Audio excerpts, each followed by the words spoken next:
Hi മക്കളെ, നിങ്ങൾ എല്ലാവരും പ്ലസ് ടു പ്രാക്ടിക്കൽ എക്സാംസിന്റെ തിരക്കിലായിരിക്കും അല്ലേ? പ്രാക്ടിക്കൽ റെക്കോർഡ് തീർക്കാനുള്ള തിരക്കിലായിരിക്കും നിങ്ങൾ എല്ലാവരും. പലർക്കും മോഡൽ എക്സാമും പ്രീ മോഡൽ നടക്കുന്നുണ്ടായിരിക്കും. ചില സ്കൂളുകൾ ലാബ് തീർന്നിട്ടുണ്ടായിരിക്കില്ല, അത് തീർക്കാൻ വേണ്ടിയുള്ള ഓട്ടത്തിലായിരിക്കാം. ഇതിനിടയ്ക്ക് എല്ലാ സബ്ജക്റ്റിന്റെയും റെക്കോർഡ് വർക്ക് തീർക്കാൻ വേണ്ടി രാപ്പകലിൽ നിന്ന് കഷ്ടപ്പെടുകയായിരിക്കാം. ക്ലാസ് ടൈമിലും വീട്ടിലും പോയിട്ട് ഇരുന്ന് ഫുൾ വരച്ച് എത്ര തന്നെ എഴുതിയിട്ടും തീരാത്തൊരവസ്ഥയുണ്ടായിരിക്കും. ഈ ഒരു അവസ്ഥയൊക്കെ ഉണ്ടാവും എന്നുള്ള കാര്യം ഞങ്ങൾ നേരത്തെ അറിയിച്ചതാണ്. അതവിടെ നിൽക്കട്ടെ. ഇങ്ങനെ ഇരിക്കുന്ന നിങ്ങളിലോട്ട് വളരെ ഈസി ആയിട്ട് പ്ലസ് ടു പ്രാക്ടിക്കൽസ് അഥവാ കെമിസ്ട്രിയുടെ ടൈട്രേഷൻ വളരെ ഈസി ആയിട്ട് നിങ്ങളോട്ട് എത്തിക്കാൻ വേണ്ടി ഞാൻ കൊണ്ടുവന്നിരിക്കുന്ന ഒരു വീഡിയോ ആണ്. ഈ ഒറ്റ വീഡിയോ കൊണ്ട് മാത്രം നിങ്ങൾക്ക് മുഴുവൻ കാര്യങ്ങൾ സെറ്റാക്കി എടുക്കാം. ടൈട്രേഷൻ എന്ന് പറയുന്ന അസിഡിമെട്രിയും ആൽക്കലിമെട്രിയും ഒരൊറ്റ വീഡിയോ മുഴുവനായി ഞാൻ പറഞ്ഞുതരാൻ പോവുകയാണ്. ലാബിനകത്ത് കയറിയ ഉടനെ തന്നെ നിങ്ങൾക്ക് ഏത് ടൈട്രേഷൻ തന്നാലും ശരി, അസിഡിമെട്രി ആൽക്കലിമെട്രി ഏത് ടൈട്രേഷൻ ആണെന്ന് വളരെ ഈസി ആയിട്ട് മനസ്സിലാക്കാനും അവിടെ ഏത് ഇൻഡിക്കേറ്റർ യൂസ് ചെയ്യുന്നത് മനസ്സിലാക്കാനും എന്തൊക്കെയാണ് വൈവ ക്വസ്റ്റൻസ് വരിക എന്നും ടാബുലർ കോളം എങ്ങനെയാണ് ഫില്ല് ചെയ്യേണ്ടതെന്നും അതിനുശേഷം വരുന്ന ഒബ്സർവേഷൻസിന് ശേഷമുള്ള മറ്റേ കാൽക്കുലേഷനുകളെല്ലാം തന്നെ വളരെ വളരെ ഈസിയായിട്ട് നിങ്ങൾക്ക് എത്തിക്കാം. ഓക്കെ, ഈ വീഡിയോൻ്റെ അവസാനം വരെ കാണുക, എങ്കിൽ മാത്രമേ നിങ്ങൾക്ക് അത് യൂസ്ഫുൾ ആയിരിക്കുള്ളൂ. ഓക്കെ, ലാബിനകത്ത് കയറാത്തവരാണെങ്കിൽ പോലും നിങ്ങൾക്ക് വളരെ ഈസിയായിട്ട് സ്കോർ ചെയ്യാൻ പറ്റുന്ന വിധത്തിൽ ഞാനിവിടെ പറയുന്നത് മക്കളെ ശ്രദ്ധിച്ച് കേൾക്കണം. ഓക്കെ, ഒരു കൺഫ്യൂഷനും ഇല്ലാതെ ലാബ് അറ്റൻഡ് ചെയ്യാൻ വേണ്ടിയിട്ടുള്ള ഐഡിയകളാണ് ഇവിടെ പറഞ്ഞു തരാൻ പോകുന്നത്. ഈ വീഡിയോ കാണുന്നതോടുകൂടെ ടൈട്രേഷനിൽ ഫുള്ള് നിങ്ങൾക്ക് സെറ്റ് ആവും എന്നുള്ള കാര്യം ഞാൻ ഉറപ്പ് തരികയാണ്. അപ്പോൾ നിങ്ങൾക്ക് ഇങ്ങനൊരു രണ്ട് സെറ്റാണുള്ളത്, അസിഡിമെട്രിയും ആൽക്കലിമെട്രിയും. രണ്ട് ടൈട്രേഷനുകളാണ് അസിഡിമെട്രിയും ആൽക്കലിമെട്രി. അതെന്താണ് അസിഡിമെട്രി, എന്താണ് ആൽക്കലിമെട്രി എന്നുള്ളത് നിങ്ങൾ മനസ്സിലാക്കണം. നിങ്ങൾക്ക് ചെറിയ ബോട്ടിൽ ഒരു സാമ്പിൾ തന്നിരിക്കും, വലിയ ബോട്ടിലും തന്നിരിക്കും. ഓക്കെ, ചെറിയ ബോട്ടിലും വലിയ ബോട്ടിലും രണ്ട് ആൾക്കാർ തന്നിട്ടായിരിക്കും. ചെറിയ ബോട്ടിലെ ബേസ് ആണെങ്കിൽ വലിയ ബോട്ടിൽ ആസിഡ് ആയിരിക്കും, വലിയ ബോട്ടിലെ ബേസ് ആണെങ്കിൽ ചെറിയ ബോട്ടിൽ ആസിഡ് ആയിരിക്കും. നിങ്ങൾക്ക് എന്താണോ തന്നിരിക്കുന്നത് ചെറിയ ബോട്ടിലിൽ, അവനെയാണ് എസ്റ്റിമേറ്റ് ചെയ്യേണ്ടത്, അവൻ്റെ അളവാണ് കണ്ടുപിടിക്കേണ്ടത്. ചെറിയ ബോട്ടിലിൽ തന്നിരിക്കുന്ന ആളിൻ്റെ അളവിനെയാണ് നിങ്ങൾ കണ്ടുപിടിക്കേണ്ടത് വലിയ ബോട്ടിലിൽ തന്നിരിക്കുന്നവനെ യൂസ് ചെയ്തിട്ട്. അപ്പോൾ വലിയ ബോട്ടിൽ തന്നിരിക്കുന്നവൻ ആരാണ് എന്നും ആ വലിയ ബോട്ടിൽ തന്നിരിക്കുന്നവൻ്റെ അളവ് എന്താണെന്നുള്ളതും ഓൾറെഡി നമുക്കറിയാം, അത് ചോദ്യത്തിൽ തന്നിട്ടുണ്ടായിരിക്കും. ഈ വലിയവൻ എന്ന് പറയുന്നവൻ വളരെ സ്റ്റാൻഡേർഡ് ആയിട്ടുള്ളവനാണ്. ഈ സ്റ്റാൻഡേർഡ് ആയിട്ടുള്ള ഇവനെ വെച്ചുകൊണ്ടാണ് നിങ്ങൾ ഇവനെ കണ്ടുപിടിക്കുന്നത്. ഓക്കെ, അപ്പോൾ വലിയ ബോട്ടിലിൽ തന്നിരിക്കുന്നവൻ ആരാണോ അവൻ്റെ മെട്രി, അതായത് ആസിഡാണ് വലിയ ബോട്ടിൽ തന്നിരിക്കുന്നതെങ്കിൽ അത് അസിഡിമെട്രിയാണ്. ആൽക്കലി അല്ലെങ്കിൽ ബേസ് ആണ് വലിയ ബോട്ടിൽ തന്നിരിക്കുന്നതെങ്കിൽ അത് ആൽക്കലിമെട്രിയാണ്. വലിയ ബോട്ടിലിൽ തന്നിരിക്കുന്നത് എന്താണോ അവൻ്റെ മെട്രി, അത്രയേ ഉള്ളൂ. ഓക്കെ, കാരണം വലിയ ബോട്ടിൽ തന്നിരിക്കുന്നവൻ്റെ സ്റ്റാൻഡേർഡ് വാല്യൂ നമുക്ക് എത്രയെന്ന് അറിയാം, അവൻ്റെ വാല്യൂ എത്ര, അവൻ്റെ കോൺസെൻട്രേഷൻ എത്ര എന്നുള്ളത് നമുക്ക് അറിയാം. അതാണ് ആക്ച്വലി കാര്യം. ആ വലിയ ബോട്ടിൽ തന്നിരിക്കുന്നവനെ യൂസ് ചെയ്ത് ചെറിയ ബോട്ടിലുള്ളവരെ കണ്ടുപിടിക്കണം. അതാണ് ആൽക്കലിമെട്രിയും അസിഡിമെട്രിയും. ആൽക്കലിമെട്രി എന്ന് പറഞ്ഞാൽ ആൽക്കലി ഉപയോഗിച്ചുകൊണ്ട് ആസിഡിൻ്റെ കോൺസെൻട്രേഷൻ കണ്ടുപിടിക്കുക. ആസിഡിമെട്രി എന്ന് പറഞ്ഞാൽ ആസിഡിനെ ഉപയോഗിച്ചുകൊണ്ട് ആൽക്കലിയുടെ കോൺസെൻട്രേഷൻ കണ്ടുപിടിക്കുക. ക്ലിയർ ആണോ അസിഡിമെട്രിയും ആൽക്കലിമെട്രിയും? അപ്പോൾ ചെറിയ ബോട്ടിൽ വലിയ ബോട്ടിൽ എന്താ തന്നിരിക്കുന്നതെന്ന് നിങ്ങൾക്ക് ഇവിടെ എഴുതി വെച്ചിട്ടുണ്ടായിരിക്കില്ല. നിങ്ങൾക്ക് തരുന്ന സാമ്പിൾ അത് എഴുതി വെച്ചിട്ടുണ്ടായിരിക്കില്ല. ആണോ? ടൈട്രേഷനിൽ തന്നിരിക്കുന്ന വലിയ ബോട്ടിൽ എന്താ, ചെറിയ ബോട്ടിൽ എന്താണെന്ന് നിങ്ങൾക്ക് അറിയാമോ? ഇല്ല. പക്ഷേ ക്വസ്റ്റ്യൻ കണ്ടാൽ നിങ്ങൾക്ക് മനസ്സിലാക്കാൻ സാധിക്കും. സോ ക്വസ്റ്റ്യൻ പേപ്പറിൽ ഇങ്ങനെ ഒരു ചോദ്യം ഉണ്ടായിരിക്കും. നോക്കിക്കേ, estimate the mass of HCl in the whole of the given solution. ഒരു എക്സാമ്പിൾ മാത്രമാണ് ഞാനിവിടെ എഴുതിയിരിക്കുന്നത്. പല വേരിയേഷനിൽ വരുന്ന കാര്യങ്ങളെല്ലാം ഇവിടെ പറഞ്ഞുതരാം. സാർ ഇത് മാത്രമല്ലല്ലോ വരിക, പല ആൾക്കാരെ വരില്ല, എല്ലാ കൺഫ്യൂഷനും ഉണ്ട്. മുഴുവൻ കൺഫ്യൂഷനും ഞാനിവിടെ തീർത്തു തരാം. നിങ്ങൾക്ക് ഇങ്ങനെയാണ് എസ്റ്റിമേഷനിൽ ചോദ്യം ഉണ്ടായിരിക്കും, ടൈട്രേഷനിൽ ചോദ്യം ഉണ്ടായിരിക്കും. Estimate the mass of dash. ഇവിടെ ഞാൻ തന്നിരിക്കുന്നത് HCl ആണ്. In the whole of the given solution എന്ന് പറഞ്ഞാൽ ചെറിയ ബോട്ടിലിൽ തന്നിരിക്കുന്നവൻ്റെ സാമ്പിളാണ് നിങ്ങൾ കണ്ടുപിടിക്കുന്നത്. അപ്പോൾ ചെറിയ ബോട്ടിൽ തന്നിരിക്കുന്ന ആരായിരിക്കും? HCl ആയിരിക്കും. You are provided with a standard solution of NaOH containing 3.9 gram per liter. 3.9 gram per liter എന്ന കോൺസെൻട്രേഷൻ നമുക്കറിയാം. ആരുടെ? NaOHൻ്റെ. ആ NaOH ആണ് വലിയ ബോട്ടിൽ തന്നിരിക്കുന്നത്. അതായത് estimate the mass of A എന്ന് പറഞ്ഞാൽ ചെറിയ ബോട്ടിൽ A ആണ്. U are provided with a standard solution of B എന്ന് പറഞ്ഞാൽ വലിയ ബോട്ടിൽ B ആണ്.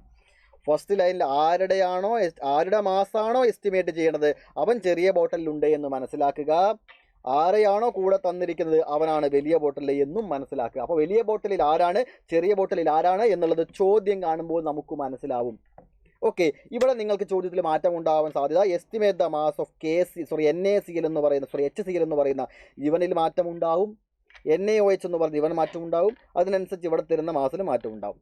റെഡി? ഇപ്പോൾ കാണിച്ചിരിക്കുന്ന ഈ മൂന്ന്, ഇപ്പോൾ ഹൈലൈറ്റ് ചെയ്ത മൂന്നെണ്ണല്ലേ, ഈ 3 ആളുകളാണ് മാറി വരിക. നിങ്ങൾക്ക് ചോദ്യ പേപ്പറിൽ മാറ്റം ഉണ്ടാവുക. അവിടെ ആര് വന്നാലും മനസ്സിലാക്കേണ്ട കാര്യം, എസ്റ്റിമേറ്റ് ദ മാസ് ഓഫ് എന്ന് ചോദിച്ചാൽ അവനാണ് ചെറിയ ബോട്ടിൽ തന്നിരിക്കുന്നത്. U are provided with standard solution എന്ന് പറയുമ്പോൾ അവനാണ് വലിയ ബോട്ടിൽ തന്നിരിക്കുന്നത്. വലിയ ബോട്ടിൽ തന്നിരിക്കുന്നത് ബേസ് ആണ്. NaOH എന്ന് പറഞ്ഞാൽ ബേസ് അല്ലേ, HCl എന്ന് പറഞ്ഞാൽ ആസിഡ്, അതറിഞ്ഞിരിക്കണം. HCl ആസിഡ് ആണെന്നും NaOH ബേസ് ആണെന്നും അതറിഞ്ഞിരിക്കണം. അടിപൊളി, അതറിഞ്ഞിരിക്കണം കേട്ടോ. അപ്പോൾ HCl ആണ് കണ്ടുപിടിക്കേണ്ടത്, NaOH ബേസ് ആണ് അല്ലേ, ബേസ് വെച്ചുകൊണ്ട് കണ്ടുപിടിക്കണം. അപ്പോൾ ഇവിടെ ഞാൻ പറയുന്നത് ആൽക്കലിമെട്രിയുടെ കാര്യമാണ്. ഓക്കെ, ഇനി നിങ്ങൾക്ക് ഏതാണ് പിപ്പറ്റ് ചെയ്യേണ്ടത്, ഏതാണ് ബ്യൂററ്റ് ചെയ്യേണ്ടത്, എന്താണ് എങ്ങനെയാണ് ഒഴിക്കുന്നത്, ഈ കൺഫ്യൂഷൻസ് ഒക്കെ നിങ്ങൾക്ക് വരുന്നത് ക്ലിയർ ആക്കി തരാം.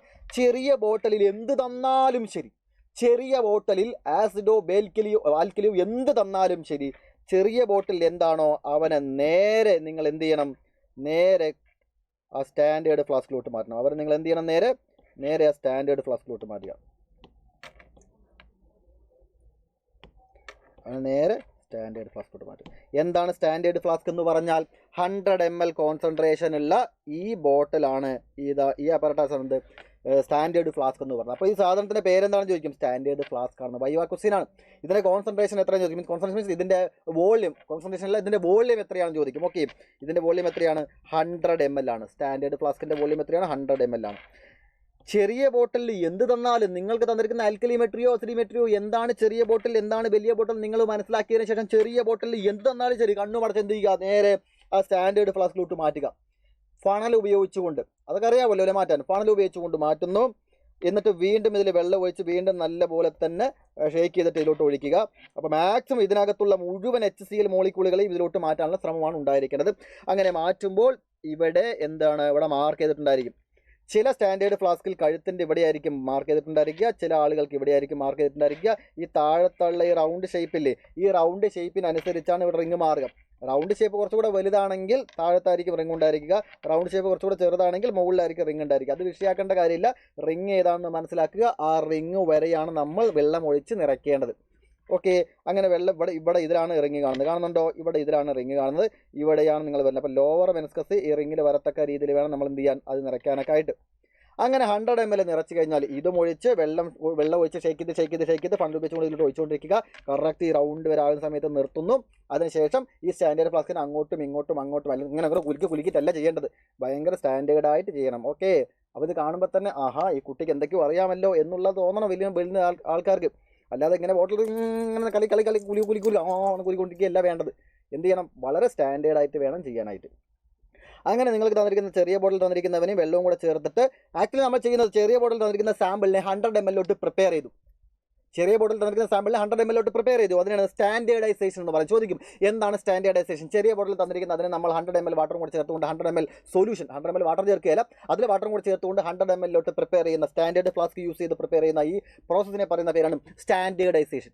അപ്പോൾ ഇനി ഇവനെ എടുത്ത് മാറ്റുക. ഇനിയിപ്പോൾ നിങ്ങളുടെ കയ്യിൽ 2 ആൾക്കാരേ ഉള്ളൂ, ഒരു വലിയ ബോട്ടിലും പിന്നെ സ്റ്റാൻഡേർഡ് ഫ്ലാസ്കും. വലിയ ബോട്ടിലും ഉണ്ട്, സ്റ്റാൻഡേർഡ് ഫ്ലാസ്കും ഉണ്ട്. വലിയ ബോട്ടിൽ ഇപ്പോൾ NaOH, ചെറിയ ബോട്ടിൽ ഇപ്പോൾ ഏതാണ്, സോറി ഇതിലാരാണുള്ളത്, ഇതിലിപ്പോൾ നമ്മുടെ കയ്യിലുള്ളത് HCl ആണ് അല്ലേ. ഇപ്പോൾ നമ്മുടെ ഈ കയ്യിലുള്ളത് HCl ആണ്. ചെറിയ ബോട്ടിൽ ചിലപ്പോൾ ബേസ് ആണെങ്കിൽ ഇതിനകത്ത് ഇപ്പോൾ ബേസ് ആയിരിക്കും, അത്രയേ ഉള്ളൂ. അപ്പോൾ ഇവിടെ HCl-ഉമാണ്, ഇവിടെ NaOH-ഉമാണ്.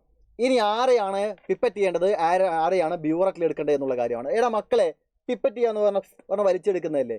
നിങ്ങൾ ആസിഡിനെ വലിച്ചെടുത്താൽ ആസിഡിൻ്റെ കോൺസെൻട്രേഷൻ കുറച്ച് കൂടുതലാണെങ്കിൽ നാക്ക് പൊള്ളും. അതിനാൽ തന്നെ ഒരു കാരണവശാലും പിപ്പറ്റ് ചെയ്യരുത്. ആസിഡിനെ പിപ്പറ്റ് ചെയ്യരുത്. ഇതിലേതാണ് ആസിഡ് ഏതാണ് ബേസ് എന്ന് നിങ്ങൾ മനസ്സിലാക്കി കഴിഞ്ഞാൽ ആസിഡിനെ നേരെ ബ്യൂററ്റിലോട്ട് ഒഴിച്ചോ, ഒരു കുഴപ്പവുമില്ല. ചെറിയ ബോട്ടിൽ തന്നവനെ വലിയ ബോട്ടിൽ തന്നവനെ എന്നതല്ല, ഇതിലാരാണോ ആസിഡ് ആ ആസിഡിനെ നേരെ ബ്യൂററ്റിലോട്ട് ഒഴിക്കുക. ഞാൻ വരയ്ക്കുന്നുണ്ട്. ഏതാണോ ആസിഡ് അവനെ നേരെ എന്ത് ചെയ്യുന്നു, ബ്യൂററ്റിലോട്ട് ഒഴിക്കുന്നു. ബ്യൂററ്റിലുള്ള കോൺസെൻട്രേഷൻ എത്രയാണ് മക്കളെ, ബ്യൂററ്റിൻ്റെ കോൺസെൻട്രേഷൻ മീൻസ് ബ്യൂററ്റിൻ്റെ വോള്യൂം, ബ്യൂററ്റിൻ്റെ വോള്യൂം എത്രയാണ്, 50 ml ആണ്. അവിടെ മാർക്ക് ചെയ്തിട്ടുണ്ട് കേട്ടോ ഞാനും, 50 ml ആണ്. ഇതൊക്കെ വൈവ ക്വസ്റ്റൻ ആണ്. ബ്യൂററ്റിൻ്റെ വോള്യൂം എത്രയാണ്, സ്റ്റാൻഡേർഡ് ഫ്ലാസ്കിൻ്റെ വോള്യൂം എത്രയാണ്, പിപ്പറ്റിൻ്റെ വോള്യൂം എത്രയാണെന്നൊക്കെ ചോദ്യമാണ്. ഇതിലേതാണ് പിപ്പറ്റ്, ബ്യൂററ്റ് എന്ന് സ്റ്റാൻഡേർഡ് ഫ്ലാസ്ക് എന്നുള്ളതൊക്കെ ചോദിക്കും. അപ്പോൾ ഇതിൻ്റെയൊക്കെ പേര് നിങ്ങൾക്ക് അറിഞ്ഞിരിക്കണം. കോണിക്കൽ ഫ്ലാസ്ക് ഇതിൻ്റെയൊക്കെ പേര് നിങ്ങൾക്ക് അറിഞ്ഞിരിക്കണം. ഓക്കെ, അപ്പോൾ HCl നേരെ നമ്മൾ ഇതിനെ ബ്യൂററ്റിലോട്ട് ഒഴിക്കുന്നു. ഇനി ഇതിലേതാണോ ബേസ്, ആ ബേസിന് നിങ്ങൾ എന്ത് ചെയ്യുക, നേരെ 20 ml പിപ്പറ്റ് ചെയ്തിട്ട് നേരെ കോണിക്കൽ ഫ്ലാസ്കിലോട്ട് ഒഴിക്കുന്നു. നേരെ എന്ത് ചെയ്യുക, പിപ്പറ്റ് ചെയ്ത് നേരെ ഇതിലോട്ട് മാറ്റുക. നോക്കണേ, പിപ്പറ്റ് ചെയ്യുന്നത് എങ്ങനെയാണെന്ന് അറിയാമല്ലോ. പിപ്പറ്റ് ചെയ്യുമ്പോൾ ഇവിടെയാണ് ഒരു റിങ് ഉണ്ടായിരിക്കുക. ആ റിങ്ങിൻ്റെ ലോവർ മെനിസ്കസ് അതിൽ തട്ടുന്ന വരെ എന്ത് ചെയ്യണം, പിപ്പറ്റ് ചെയ്യണം. ഒരു എയർ ബബിൾ പോലും അതിനകത്തില്ല എന്ന് ഉറപ്പ് വരുത്തണം. ബ്യൂററ്റിൽ ഒഴിക്കുന്നതിന് മുൻപും പിപ്പറ്റിൽ ഒഴിക്കുന്നതിന് മുൻപും ഇതൊക്കെ വാഷ് ചെയ്യണം എന്നുള്ള കാര്യം ഞാൻ പറയേണ്ടതില്ലല്ലോ. അത് ചെയ്തേക്കണം കേട്ടോ. അതൊക്കെ നിങ്ങളെല്ലാവരും ചെയ്യുമെന്നുള്ള കാര്യം. കാരണം തൊട്ടു മുന്നേ ചെയ്ത് വെച്ചവർ നേരെ ക്ലീൻ ചെയ്തിട്ട് പോയിട്ടില്ലെങ്കിൽ ആ കോൺസെൻട്രേഷൻ എല്ലാം നിങ്ങളുടെ കാൽക്കുലേഷൻ നല്ലപോലെ ബാധിക്കും, നിങ്ങൾക്ക് കിട്ടുന്ന വാല്യൂസിനൊക്കെ ബാധിക്കും. അതിനാൽ തന്നെ ഇതൊക്കെ വാട്ടർ ഉപയോഗിച്ചുകൊണ്ട് നല്ലപോലെ റിൻസ് ചെയ്യണം എന്നുള്ള കാര്യം അറിഞ്ഞിരിക്കുക, നിങ്ങൾ ചെയ്യേണ്ടതാണ്. അപ്പോൾ ഇപ്പോൾ തന്നിരിക്കുന്നതനുസരിച്ച് നേരെ തിരിച്ചൊരു കാര്യം ഞാൻ നിങ്ങളോട് പറയാം. വലിയ ബോട്ടിലിലെ ആസിഡും ചെറിയ ബോട്ടിലിൽ ബേസുമാണ് തന്നത് എന്ന് ക്വസ്റ്റ്യൻ മനസ്സിലായി എന്ന് വിചാരിക്കുക. ചെറിയ ബോട്ടിൽ ബേസ് ആണ് എങ്കിൽ എന്ത് ചെയ്യുന്നു, നേരെ ഇവൻ ഇതിലോട്ട് മാറ്റുക. അപ്പോൾ സ്റ്റാൻഡേർഡ് ഫ്ലാസ്കിൽ ഇപ്പോൾ എന്താണ്, ബേസ് ആണ്. സ്റ്റാൻഡേർഡ് ഫ്ലാസ്കിൽ ബേസ് ആണ്, വലിയ ബോട്ടിൽ എന്തായിരിക്കും, ആസിഡ് ആയിരിക്കും. ഇത് ആസിഡ് ആണെങ്കിൽ നേരെ ഇവനെയാണ് ഇതിലോട്ട് ഒഴിക്കേണ്ടത്. ചെറിയ ബോട്ടിൽ ബേസ് ആണെങ്കിൽ ഇതിലാണ് നിങ്ങൾ പിപ്പറ്റ് ചെയ്യേണ്ടത്. മനസ്സിലായോ? ആസിഡ് ഏതാണോ ബേസ് ഏതാണോ വ്യക്തമായി മനസ്സിലാക്കി ആസിഡ് ഏതാണെങ്കിലും ശരി അത് നേരെ എന്ത് ചെയ്യുക, ബ്യൂററ്റിലോട്ട് എടുക്കുക, ബേസിനെ പിപ്പറ്റ് ചെയ്യുക. അത്രയേ ഉള്ളൂ. വേറെ കൺഫ്യൂഷൻ ഒന്നും വരാനില്ല. പലർക്കും കൺഫ്യൂഷൻ എന്ന് പറഞ്ഞാൽ സ്റ്റാൻഡേർഡ് ഫ്ലാസ്കിലുള്ളതല്ലേ പിപ്പറ്റ് ചെയ്യുക. അങ്ങനെയല്ല, ആസിഡിനെയാണ് പിപ്പറ്റ് ചെയ്യേണ്ടത്. സോറി, ആസിഡിനെയാണ് ബ്യൂററ്റിൽ എടുക്കേണ്ടത്, ബേസിനെയാണ് പിപ്പറ്റ് ചെയ്യേണ്ടത്. ക്ലിയർ? റെഡി? അപ്പോൾ നിങ്ങൾ ഇങ്ങനെ 20 ml ബേസിനെ എന്ത് ചെയ്യുകയാണ്, കോണിക്കൽ ഫ്ലാസ്കിലോട്ട് എടുക്കുന്നു. എന്നിട്ട് കോണിക്കൽ ഫ്ലാസ്കിൽ നിങ്ങൾ എന്ത് ചെയ്യുക, ഫിനോഫ്തലിൻ ചേർക്കുക. ഫിനോഫ്തലിൻ എന്ന് പറയുന്ന ഒരു ഇൻഡിക്കേറ്റർ ഉണ്ട്, മീഥൈൽ ഓറഞ്ച് എന്ന് പറയുന്ന ഒരു ഇൻഡിക്കേറ്റർ ഉണ്ട്. ഇത് എപ്പോഴൊക്കെയാണ് യൂസ് ചെയ്യുന്നത്? നിങ്ങൾക്ക് തന്നിരിക്കുന്നത് സ്ട്രോങ് ആസിഡ് ആണെങ്കിൽ ഏത് സമയം നിങ്ങൾക്ക് എന്ത് ചെയ്യാം, മീഥൈൽ ഓറഞ്ച് യൂസ് ചെയ്യാം. സ്ട്രോങ് ആസിഡ് ആണെങ്കിൽ മീഥൈൽ ഓറഞ്ച് യൂസ് ചെയ്യാം. വീക്ക് ആസിഡ് ആണെന്നുണ്ടെങ്കിൽ നിങ്ങൾക്ക് എന്ത് ചെയ്യാം, ഇതാണ് ഉപയോഗിക്കേണ്ടത്, ഫിനോഫ്തലിനാണ് ഉപയോഗിക്കേണ്ടത്. റെഡി? കേസുകൾ പറഞ്ഞുതരാം. സ്ട്രോങ് ആസിഡും സ്ട്രോങ് ബേസും പറഞ്ഞത് കേൾക്കണേ. സ്ട്രോങ് ആസിഡും സ്ട്രോങ് ബേസും ആണെങ്കിൽ നിങ്ങൾക്ക് ഫിനോഫ്തലിൻ ചേർക്കാം, മീഥൈൽ ഓറഞ്ചും ചേർക്കാം. സ്ട്രോങ് ആസിഡും വീക്ക് ബേസും ആണെങ്കിൽ മീഥൈൽ ഓറഞ്ച് മാത്രമേ ചേർക്കാൻ പറ്റുള്ളൂ. വീക്ക് ബേസും സ്ട്രോങ് ആസിഡും ആണെങ്കിൽ ഫിനോഫ്തലിൻ ചേർക്കാം. രണ്ടും വീക്കാണെങ്കിൽ അത് തരില്ല, രണ്ടും വീക്കായിട്ടുള്ളത് തരില്ല. മനസ്സിലായോ നിങ്ങൾക്ക്? ആസിഡ് സ്ട്രോങ് ആണെങ്കിൽ മീഥൈൽ ഓറഞ്ച് ചേർക്കാം, ബേസ് സ്ട്രോങ് ആണെങ്കിൽ ഫിനോഫ്തലിൻ ചേർക്കാം. ഓക്കെ, കൂടുതലും ഫിനോഫ്തലിൻ ചേർക്കുന്നതേ വരും. എക്സാംസിന് കൂടുതലും ഫിനോഫ്തലിൻ ചേർക്കുന്നതേ വരും. ഇവിടെ ചേർത്തിരിക്കുന്ന HCl-ഉം NaOH-ഉം സ്ട്രോങ് ആസിഡും സ്ട്രോങ് ബേസുമാണ്. അതിനാൽ തന്നെ നമുക്ക് എന്ത് ചെയ്യാം, ഫിനോഫ്തലിൻ എടുക്കാം. ഫിനോഫ്തലിൻ ഞങ്ങൾ ഇതിൽ ചേർക്കുന്നു, ബേസിൽ ചേർക്കുന്നു. ബേസിൽ ചേർത്ത് ഉടനെ എന്ത് കളറായി, 2 ഡ്രോപ്പേ ഒറ്റിക്കാൻ പാടുള്ളൂ. അങ്ങനെ കൊള്ളോളം ഒഴിക്കാൻ നിൽക്കരുത്. 2 ഡ്രോപ്പ് ഒറ്റിക്കുന്നു, പിങ്ക് കളറായിട്ട് മാറി. ഇങ്ങനെ പിങ്ക് കളറായിട്ട് മാറിയില്ല, സാറേ ഞാൻ ഫിനോഫ്തലിൻ ചേർത്തപ്പോൾ എനിക്ക് പിങ്ക് കളറായിട്ടില്ല എങ്കിൽ അതിനർത്ഥം നിങ്ങൾ ഈ കോണിക്കൽ ഫ്ലാസ്കിൽ എടുത്തിരിക്കുന്നത് പച്ചവെള്ളമായിരിക്കും, അല്ലെങ്കിൽ ആസിഡ് ആയിരിക്കും. ഉറപ്പാണ് നിങ്ങൾ ഫിനോഫ്തലിൻ ചേർത്തപ്പോൾ നിങ്ങൾക്ക് 2 തുള്ളി ചേർത്തിട്ട് ഒരു കളർ ചേഞ്ചും ഉണ്ടായില്ല, പിങ്ക് കളർ ഉണ്ടായില്ല എങ്കിൽ ഉറപ്പിച്ചോളൂ നിങ്ങൾ ഇതിനകത്ത് എടുത്തിരിക്കുന്നത് ആസിഡ് അല്ലെങ്കിൽ പച്ചവെള്ളമാണ്. അങ്ങനെയാണെങ്കിൽ ആരും കാണാതെ വേഗം എന്ത് ചെയ്യുക, ഒഴിച്ച് കളയുക. അത്രയേ ഉള്ളൂ. ഒഴിച്ച് കളയുക. ഒന്നും കൂടെ വാഷ് ചെയ്തിട്ട് ഇതിലേതാണ് ബേസ് എന്ന് മനസ്സിലാക്കി അതെടുത്ത് ഒഴിക്കുക. അപ്പോൾ തന്നെ നിങ്ങൾക്ക് തെറ്റാണോ ശരിയാണോ മനസ്സിലാക്കാം. ഇതിനകത്ത് എടുത്തിരിക്കുന്നത് ബേസ് ആയിരിക്കണം. ബേസ് ആണെങ്കിൽ ഫിനോഫ്തലിൻ ചേർത്താൽ പിങ്ക് കളർ വന്നില്ലെങ്കിൽ നിങ്ങൾ എടുത്തിൽ എന്തോ തെറ്റുപറ്റിയെന്നും മാറ്റിയെടുക്കാനും മനസ്സിലാക്കും. അങ്ങനെ നിങ്ങൾ ഫിനോഫ്തലിൻ ചേർത്ത് പിങ്ക് കളറായതിനെ നേരെ എന്ത് ചെയ്യുക, ബ്യൂററ്റിന് അടിയിലോട്ട് കൊണ്ടുവയ്ക്കുക. ബ്യൂററ്റിൽ ഇപ്പോൾ ആസിഡാണ് ഫില്ല് ചെയ്തിരിക്കുന്നത്. 50 ml ആസിഡ് ഫില്ല് ചെയ്തിരിക്കുന്നു. 20 ml ബേസിന് നിങ്ങൾ അടിയിൽ കൊണ്ടുവച്ചു. ഒന്ന് ചെറുതായിട്ട് എന്ത് ചെയ്യുക, ബ്യൂററ്റ് ഓപ്പൺ ചെയ്യുക. കോർപ്പറേഷൻ പൈപ്പ് തുറങ്ങുന്ന പോലെ തുറന്നു വിടും, ഉണ്ടായി നോക്കി നിൽക്കുകയല്ല വേണ്ടത്. മറിച്ച് എന്താണ്, ഓരോ ഡ്രോപ്പായിട്ട് ഒറ്റുന്നവരെ വെയിറ്റ് ചെയ്യുക. ഓരോ ഡ്രോപ്പും ഒറ്റത്തക്ക രീതിയിൽ എന്ത് ചെയ്യണം, ഈ കോണിക്കൽ ഫ്ലാസ്ക് ഷേക്ക് ചെയ്തുകൊണ്ടേയിരിക്കണം. അല്ല തുറന്നു വിട്ട് കൈയും കൊണ്ടിരുന്ന പണി കിട്ടും. ഓക്കെ, അപ്പോൾ ഈ ഓരോ ഡ്രോപ്പും ഒറ്റിക്കൊണ്ടിരിക്കവേ നല്ലപോലെ ഇങ്ങനെ ഷേക്ക് ചെയ്തുകൊണ്ടിരിക്കുക. ഏതോ ഒരു ഡ്രോപ്പ് ഒറ്റുന്ന സമയത്ത് കറക്റ്റായിട്ട് ഇതിൻ്റെ പിങ്ക് കളർ ഡിസപ്പിയർ ആവും, പിങ്ക് കളർ കളർലെസ് ആവും. പെട്ടെന്ന് ഈ കളർലെസ് ആയിക്കുന്നില്ല, അപ്പോൾ തന്നെ ഇത് ഓഫ് ആക്കണം. അയ്യോ കളർലെസ് ആയി എന്ന് പറഞ്ഞ സന്തോഷത്തിൽ എക്സാമിൽ നിങ്ങളത് ഓപ്പൺ ചെയ്താൽ, ബ്യൂററ്റ് ഓപ്പൺ ചെയ്താൽ മുഴുവൻ ആസിഡുകളും അതിലോട്ട് ഫ്ലോ ചെയ്യും. കറക്റ്റ് നിങ്ങൾക്ക് റീഡിങ് എടുക്കാൻ പറ്റില്ല. അപ്പോൾ ആദ്യം തന്നെ നിങ്ങൾ വാട്ടർ ഉപയോഗിച്ച് റിൻസ് ചെയ്യില്ലേ, വൃത്തിയാക്കില്ലേ, കഴുകില്ലേ, ആ സമയത്ത് ഇതിൻ്റെ ഓണും ഓഫും എങ്ങോട്ടേക്കാണെന്നുള്ളത് ക്ലിയർ ആയിട്ട് മനസ്സിലാക്കി വെക്കുക. ഓക്കെ, അപ്പോൾ ടെൻഷൻ കൊണ്ടോ അല്ലെങ്കിൽ എക്സൈറ്റ്മെൻറ്റ് കൊണ്ടോ ഓണാക്കി കളയരുത്. അപ്പോൾ ഓരോരോ ഡ്രോപ്പ് ഒറ്റിക്കുന്നു, പെട്ടെന്ന് ഒരു ഡ്രോപ്പിൽ കളർ ചേഞ്ച് ആകുമ്പോൾ ക്ലോസ് ചെയ്യുക. ക്ലോസ് ചെയ്തതിന് ശേഷം റീഡിങ് നോക്കുക. ബ്യൂററ്റിലുള്ള ആസിഡിൻ്റെ റീഡിങ് നോക്കുന്നു, അത് മാർക്ക് ചെയ്യുന്നു. വീണ്ടും ഇതേപോലെ തന്നെ ഈ കോണിക്കൽ ഫ്ലാസ്കിലുള്ളത് ഒഴിച്ച് കളഞ്ഞ് നല്ലപോലെ വൃത്തിയാക്കി വീണ്ടും അതിൽ ബേസ് പിപ്പറ്റ് ചെയ്തിട്ട് ഫിനോഫ്തലിൻ വീണ്ടും 2 ഡ്രോപ്പ് ഒറ്റിച്ചതിന് ശേഷം വീണ്ടും അടിയിൽ കൊണ്ടുവയ്ക്കുക. ബ്യൂററ്റ് ആദ്യം മുതൽ ബ്യൂററ്റിൽ ഫുള്ളായിട്ട് എന്ത് ചെയ്യുക, ആസിഡ് നിറയ്ക്കുക. 0 വരെ ആസിഡ് നിറയ്ക്കുക. റെഡി? വീണ്ടും ആദ്യം മുതൽ ചെയ്യുക. രണ്ടാമത്തെ തവണ ചെയ്യുമ്പോഴും നിങ്ങൾക്ക് ആദ്യം കിട്ടിയ അതേ റീഡിങ് തന്നെ കിട്ടണം. അങ്ങനെ കിട്ടുന്ന റീഡിങ്ങിനെയാണ് കൺകോർഡൻറ്റ് വാല്യൂ എന്ന് പറയുന്നത്. അടുത്തടുത്ത് ഒരേ വാല്യൂസ് നിങ്ങൾക്ക് സെയിം ആയിട്ട് കിട്ടണം. അങ്ങനെ കിട്ടുന്നതുവരെ അത് ചെയ്യണം. കൺകോർഡൻറ്റ് വാല്യൂ കിട്ടുന്നത് വരെ അത് റിപ്പീറ്റ് ചെയ്യണം. രണ്ടാമത്തെ വാല്യൂ ഡിഫറൻ്റ് ആണെങ്കിൽ വീണ്ടും ഇത് കഴുകി ഒഴിച്ച് മൂന്നാമത് ചെയ്യണം. മൂന്നാമത് ചെയ്യുന്ന സമയത്ത് ആദ്യം കിട്ടിയ 2 വാല്യൂയിൽ ഏതെങ്കിലും ഒരു വാല്യൂ ആയിരിക്കണം നിങ്ങൾക്ക് കിട്ടേണ്ടത്. മനസ്സിലായോ? അങ്ങനെ കൺകോർഡൻറ്റ് വാല്യൂ കിട്ടുന്നവരെ എന്ത് ചെയ്യണം, ഇത് റിപ്പീറ്റ് ചെയ്യണം. അപ്പോൾ എങ്ങനെ ചെയ്യേണ്ടതെന്നുള്ളതും എങ്ങനെയാണ് പിപ്പറ്റും ബ്യൂററ്റും എടുക്കണമെന്നുള്ള കാര്യം എല്ലാം എൻ്റെ മക്കൾക്ക് എല്ലാവർക്കും മനസ്സിലായെന്ന് വിചാരിക്കുന്നു. ഇനി നിങ്ങൾ എഴുതാൻ പോകുന്ന കാര്യം, നിങ്ങൾ എക്സാം ഹാളിൽ കയറി ചെന്നാൽ നിങ്ങൾക്ക് ടൈട്രേഷൻ ചെയ്യുന്നതിന് മുൻപായിട്ട് ആൻസർ ഷീറ്റും തരും, ടൈട്രേഷൻ്റെ ക്വസ്റ്റ്യനും തരും. ഇതാണ് ടൈട്രേഷൻ്റെ ക്വസ്റ്റ്യൻ എന്ന് പറയുന്നത്. നിങ്ങളോട് ആ ക്വസ്റ്റ്യൻ നേരെ നിങ്ങളുടെ ആൻസർ ഷീറ്റിലോട്ട് പകർത്താനാണ് ആദ്യം പറയുക. എക്സാം ഹാളിൽ കയറി ചെന്നാൽ ആദ്യം നിങ്ങൾ ചെയ്യാൻ പറയുന്ന പരിപാടി ഇതാണ്. അപ്പോൾ ക്വസ്റ്റ്യൻ നേരെ നിങ്ങളുടെ ആൻസർ ഷീറ്റിൽ എഴുതുന്നു. ക്വസ്റ്റ്യൻ എന്താണോ അതാണ് നിങ്ങളുടെ ഇവിടുത്തെ എയിം എന്ന് പറഞ്ഞ് നിങ്ങൾ എഴുതേണ്ടത്. എയിം എന്ന് പറഞ്ഞുകൊണ്ട് ആ ക്വസ്റ്റ്യൻ എഴുതുക. Estimate the mass of HCl in the whole of the given solution. You are provide with standard solution of NaOH containing 3.9 gram per liter എന്ന ഈ ചോദ്യം എയിം എന്ന് പറഞ്ഞ് എഴുതുക. തൊട്ട് താഴെ പ്രിൻസിപ്പിൾ എഴുതി കൊടുക്കണം, പ്രൊസീജിയർ എഴുതി കൊടുക്കണം. ഇങ്ങനെ പ്രിൻസിപ്പിൾ എഴുതി കൊടുക്കുന്നതിന് 1 മാർക്കാണ്, പ്രൊസീജിയർ എഴുതി കൊടുക്കുന്നതിന് 2 മാർക്കാണ്, ടോട്ടലായിട്ട് ഇതിന് 3 മാർക്കാണ്. അപ്പോൾ ഇതാണ് നിങ്ങളോട് ആദ്യം എഴുതാൻ പറയുക. ഇത് ചെയ്തതിന് ശേഷം മാത്രമേ നിങ്ങളോട് ടൈട്രേഷൻ പോയി ചെയ്യാനായിട്ട് പറയുള്ളൂ. അപ്പോൾ ആദ്യം എയിം എന്ന് പറഞ്ഞുകൊണ്ട് നിങ്ങൾ ഇത് എഴുതണം. അതിനുശേഷം പ്രിൻസിപ്പിൾ എന്ന് പറഞ്ഞുകൊണ്ട് ഒരൊറ്റ ഇക്വേഷൻ മാത്രമേ നിങ്ങൾക്ക് എഴുതാനുള്ളൂ. പ്രിൻസിപ്പിൾ എന്ന് പറഞ്ഞാൽ നിങ്ങൾ എഴുതേണ്ടത് ഇവിടെ തന്നിരിക്കുന്ന ആസിഡും ഇവിടെ തന്നിരിക്കുന്ന ബേസും കൂടെ ചേർന്നാൽ ഉണ്ടാകുന്ന പ്രൊഡക്റ്റാണ് എഴുതേണ്ടത്. ഇവിടുത്തെ ആസിഡ് ഏതാണ്? ഇവിടുത്തെ ആസിഡ് HCl ആണ്.